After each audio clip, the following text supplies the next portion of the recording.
बुलेटिनच्या सुरुवातीला बातमी आहे पावसामुळे जिवंत झालेल्या तलाव आणि धबधब्याची।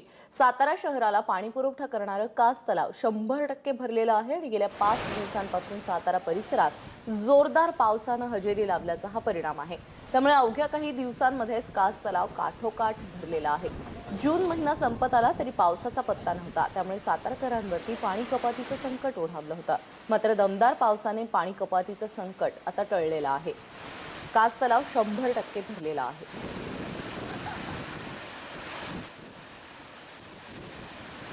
गेल्या 5 दिवसापासून साताऱ्यातील महाबळेश्वर आणि कोयना परिसरात मुसळधार पाऊस झाला। त्याचा परिणाम हा कोयना धरणावरती चांगल्या पद्धतीने पाहायला मिळाला। जवळपास 8 टीएमसी पाणीसाठा इतका झाला। मात्र असं असताना कासच्या परिसरामध्ये तुरळकच पावसाच्या नोंदी पाहायला मिळत होत्या। साताऱ्यातलं हे जे कास धरण आहे त्याच्यामधून संपूर्ण सातारा शहराला पाणी पुरवठा केला जातो।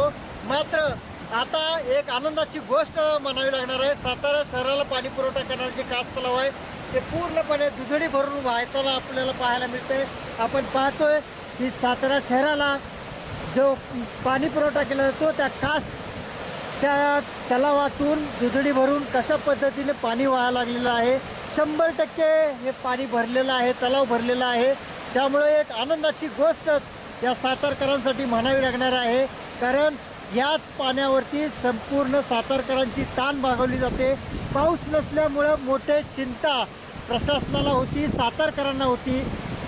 आठवड्यातून 1 दिवस पाणी हे पूर्णपणे बंद करण्याचा निर्णय प्रशासनाने घेतला होता।